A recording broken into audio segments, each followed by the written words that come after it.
So, ayun na nga. I think today is pang 3 days na walang wifi.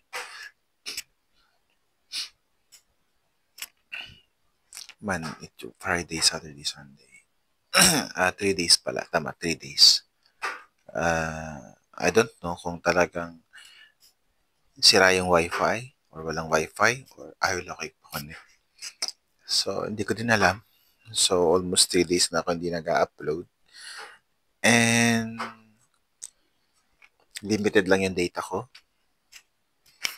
Kasi nga, may mga ginawa din ako. Pumunta din ako ng PCU Dasmariñas.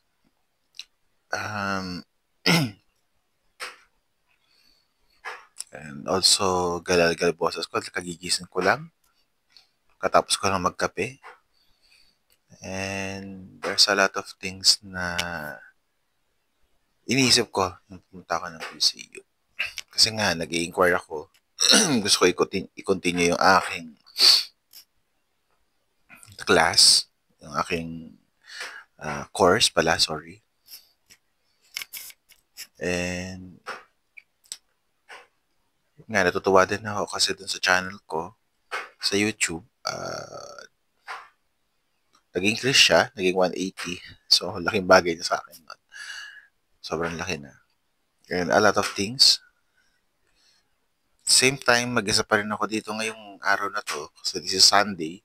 And yung kasama kong Myanmar is, yung nga, bumalik sa school. Kasi meron silang fellowship every Sunday din. And a lot of things. Ngayon, marami ako napag-isip-isip.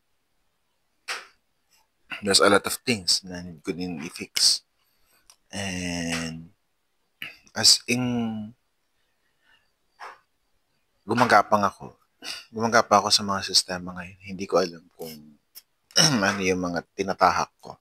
Pero as of now, kahit hindi ko alam kung yung mga tinatahak ko, is I'm really happy kasi nagugustuhan ko siya. Yung mga sistema.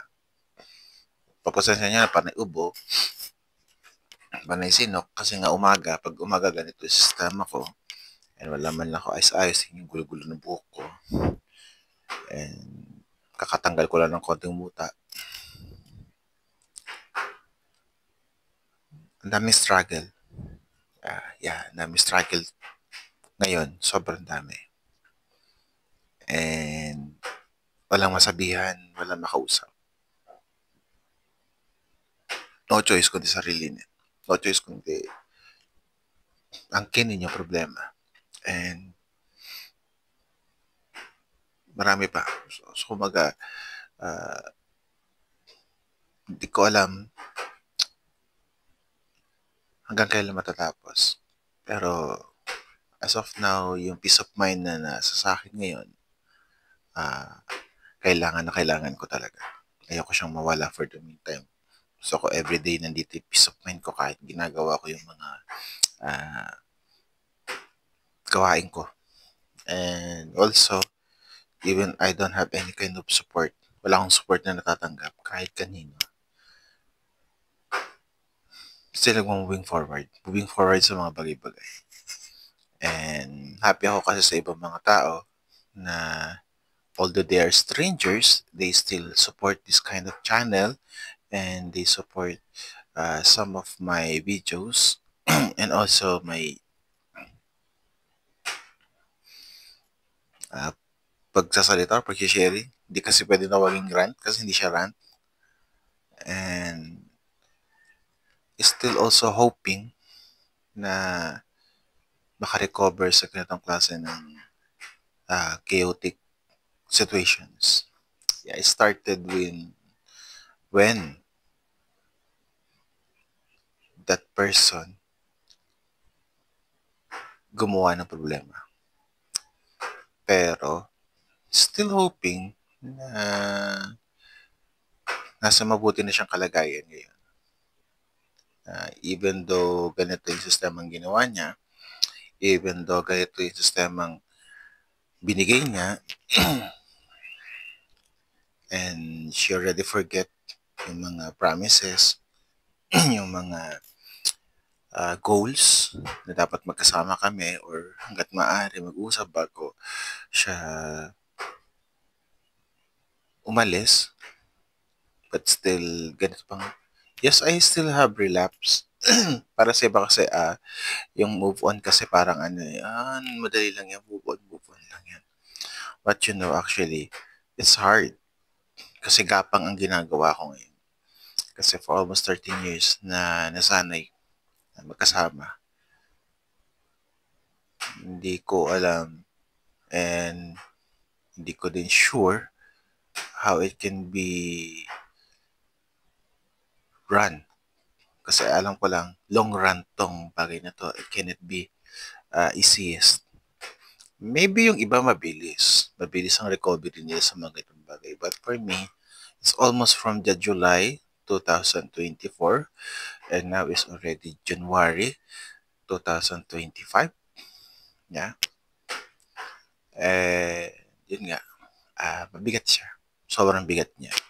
And I don't know. Actually, I don't know kung paano, kailan, saan magtatapos ang ganitong sistema. But as of now, sa part na yon, hindi ko muna binibigyan ng pansin. Mas binibigyan ko ng pansin is yung mga bagay na talagang gustong-gusto kong gawin. Especially yung pagpatuloy yung course na gusto ko ipagpatuloy and may build yung pinapangarap kong learning center and also yung pagko-content kasi ang laking tulong na pagko-content na naririnig ako ng sabi natin buong mundo, ano yung nasa loob ko and I will not be judged by only few people. Kumbaga, hindi lang ko konti yung mga taong makakalam ng status ko. And by posting those kind of videos na experience ko about narcissists and also some ideas of manipulative ideas or manipulative actions and this stress, depression, anxiety, executive dysfunction, mga ganyan na na-encounter ko ngayon na walang nakakaalam because sabi nga niya sa kanila, sa mga nakausap niya, na I'm the villain. Ako yung masama. So, yeah. I don't need to do a script as of now. Kasi yun nga daw ang advice. Ang dami nag-a-advise actually about my channel, bakit ganito yung channel ko, bakit ganito yung mga pinagsasabi ko sa channel ko. Ito, ganyan, ISO, frame. Ang dali nila sabihin yung mga ganung part. Ang dali nila mag-share ng mga ganung part. Some are sharing for positive things and some are sharing for criticism. I just don't care. Yes, narinig ko, smile, okay. Pero pag ikaw na mismo yung nandoon sa part na yun, alam mo yung mga kulang talaga. And kung alam mong kulang ka sa mga materials, kulang ka sa mga item, kulang ka sa mga equipment, especially I'm using only this kind of cellphone, low budget cellphone, mahirap mag-adjust. Especially, alam mo sa sarili mo na may sumira ng financial situations mo. Kaya, for the meantime, ito muna yung aking masishare. I don't know if I can upload this within this day or need ko talaga humingi muna ng adjustment for this kind of content kasi since na nandito ako, ako na rin yung inasahan for some fixing. Although wala akong alam sa pag-fix ng mga bagay-bagay. May idea, pero iba yung may idea sa may alam talaga, literal. And iba yung may alam sa marunong talaga. At marami din nagmamarunong actually. Kaya inayaan ko yung mga nagmamarunong para less pagod, less stress. And also, akala nila is ako yung katiwala dito. And napapansin ko na rin na yung mga misconception na parang ako na yung katiwaldas dito. But actually, I'm nothing. Hindi ako. I'm not the leader sa lugar na to. Simpleng mamamayan lang ako. Yes, I'm still a leader, spiritual leader, pero dito sa realidad na to, normal na tao lang ako. Normal na tao na kumakain, naglilinis, kumikilos. And there's a lot of things na gusto kong i-share this time kasi wala akong kasama. Kasi pag may kasama ako, medyo may pagkailag pa ako to share a lot of things. And also, yun nga, galalgal pa boses ko. Kaya pagpasensyahan nyo na. Kung hindi pa ako gumagamit ng ganitong klase ng mic, mas mahina pa dito yung boses ko. Yeah, there's a lot of things pa na pinifix ko pa. And there's a lot of situations pa na need ko pang aralin. But as of now, yun muna yung share ko kasi I don't know. Since nabasa ko yung about sa book na yan, sa Healing Yourself from Anxiety, Depression, and Stress ni Disney Panganiban, nagkaroon ako ng glimpse, 70% glimpse ng mga need kong gawin. Kasi not all applicable talaga. Kasi ibang standard ng Pilipinas, ibang standard ng American. So, given the culture, yung mga ganyan, so need ko pang aralin talaga. And I enjoy yesterday yung pagpunta sa PCU. So, maraming bagay talaga. So, as of now, this morning, I think, 6:39, maya, liligo na rin ako, mag-aasikaso, mag-prepare. Sobrang dami kong need i-fix. And I'm really happy kasi kahit na marami akong need i-fix, dumadami yung supporters ko, dumadami yung aking mga, hindi naman financial supporters, but mga subscriber, mga nagsusubscribe, and also mga nanonood. Still, nagiging consistent na yung 400 na viewers per video. And still continue on praying na mag-increase pa siya. Kasi, in reality, hindi ako naririnig dito sa surroundings ko. But because of YouTube, because of uploading mga videos, naririnig ako. Marami nakakapanood, nakakapag-comment, and nakakapagbigay ng ideas na ano yung nasa loob ko. And now, they are having very careful sa pagsasalita. Napansin ko na rin yun. Careful na sila magsalita, hindi na sila basa-basa lang nag-judge, and they avoid too much talking. Yun ang gustong-gusto ko talaga. Na ina-avoid na sobrang pagsasalita na alam nila makakasakit. And I hope na it will continue and make it progress. Na we need to be very careful sa pagsasalita sa mga tao. Kasi it will avoid a lot of problems kapag hindi tayo masyadong masalita sa tao. Yeah, that's for me.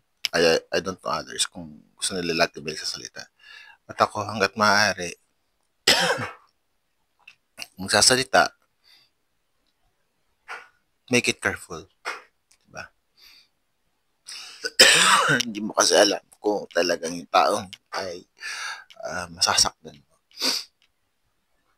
Hindi mo rin masasabi kung yung taong yun ay dumadaan sa problema tapos sasabihan pa ng negative things, di ba? Iba naman kasi yung nagpapanggap, iba yung nag-share. So, magkaibang bagay yun. So, for me, yan pa yung mga gusto kong sabihin, I just making recorded from open camera apps. Kasi kung direct yung camera lang neto, kasi hindi siya nagre-record. So, this time, at least ito, magre-record siya. and I can see the videos na kung function talaga siya. Kasi itong mic na to is hindi siya gumagana sa lahat. Only in TikTok and this open camera lang talaga siya gumagana. But anyway, that is my sharing of my thoughts today. Today is Sunday and January 12. And thank you for this kind of videos na pinanood niyo. Kung may manonood man. But if not, okay lang din. But those sa mga manonood, maraming salamat.